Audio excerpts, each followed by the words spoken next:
क्या आप जानते हैं कि गांधी जी के एक बेटे का नाम अब्दुल्ला था? जी हाँ, यह सत्य है। तारीख 30 जनवरी वर्ष 1948 को नाथूराम गोडसे ने महात्मा गांधी की गोली मारकर हत्या कर दी थी और अहिंसा का पुजारी चिर निद्रा में सो गया। कहते हैं कि उनके मुख से निकले अंतिम शब्द थे, हे राम। और उनकी मृत्यु के महज 4.5 माह बाद उनके इस बेटे की भी 18 जून को मुंबई में महज 59 की उम्र में मौत हो गई थी। इस पुत्र को गांधी जी का खोया हुआ रत्न भी कहा जाता है।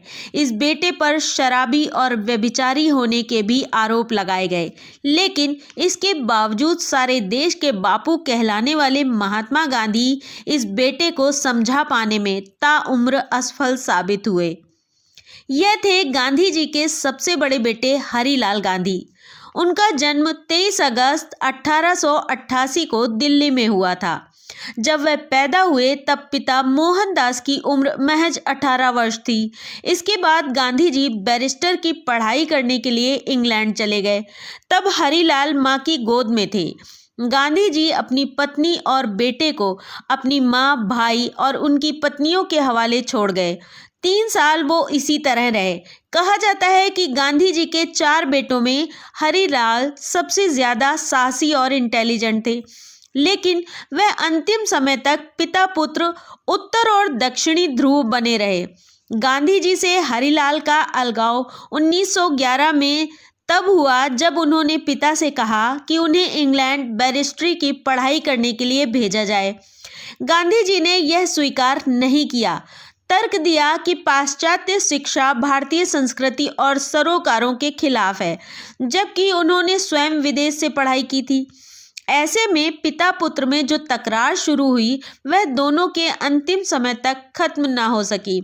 गांधी जी अक्सर इसके लिए खुद को दोष देते हैं और कहते हैं, मैं पिता के रूप में फेल हो गया हूँ।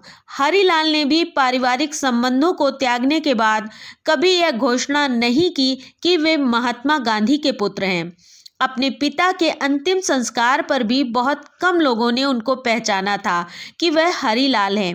इसके बाद मुंबई के एक अस्पताल में उनकी मौत गुमनाम सी रही। वह वहां 4 दिन तक मौत से लड़ते रहे, पर किसी ने उन्हें पहचाना नहीं। हरिलाल का मृत्यु प्रमाण पत्र वाकोला में बीएमसी के अभिलेखागार में संरक्षित है। 18 जून 1948 को मृत्यु के समय के रूप में 8 बजे उल्लेख किया गया है। दस्तावेज पर किसी भी परिवार के सदस्यों का कोई जिक्र नहीं है, लेकिन यह पता चलता है कि कामाथीपुरा में बेहोश होने के बाद उन्हें अस्पताल में भर्ती कराया गया था। थोड़ा फ्लैशबैक में चलते हैं तो पता चलता है कि 27 जून 1936 को नागपुर में हरिलाल गांधी ने इस्लाम कबूल कर लिया। फिर 2 दिन 29 जून को मुंबई में इसकी सार्वजनिक घोषणा की कि वे हरिलाल गांधी से अब्दुल्ला बन गए हैं। इस खबर ने देश में भूचाल ला दिया, लेकिन खबर बिकने के बाद जल्द ही ठंडी पड़ गई। इस घटना से महात्मा गांधी के साथ उनकी पत्नी कस्तूरबा गांधी भी बेहद आहत हुई। बा ने 27 सितंबर 1936 को हरिलाल को लिखे एक पत्र में इस बात पर हैरानी जताई थी कि उसने अपना प्राचीन धर्म क्यों बदल लिया।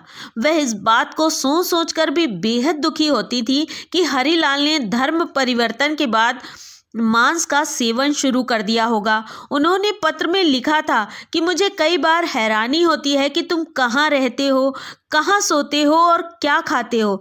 ऐसी अनगिनत बातों ने मेरी रातों की नींद उड़ा दी है। उन्होंने पत्र में विनती करते हुए कहा कि जिंदगी में कुछ क्षण ठहर कर इन सब चीज़ों पर विचार करो और मूर्खतापूर्ण हरकतें बंद करो। दरअसल बा को लगता था कि पिता पुत्र में जो अलहदा सोच है, इसे देखकर उसके मुस्लिम दोस्तों ने उसे इस्लाम ग्रहण करने के लिए प्रलोभन दिया होगा।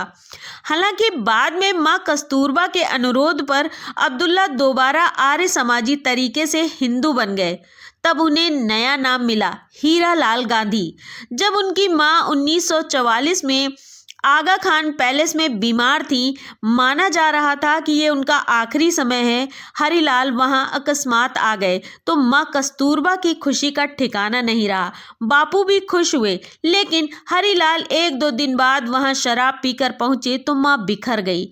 कुल मिलाकर कहा जा सकता है कि देश के राष्ट्रपिता कहे जाने वाले गांधी जी ने अपने जीवन में 2 मुख्य लड़ाइयां लड़ी।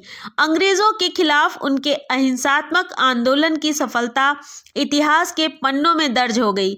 वहीं बड़े बेटे हरिलाल को वह सुधारने में पूरी तरह नाकाम साबित हुए। सच में हरिलाल की कहानी वाकई बहुत अजीब है।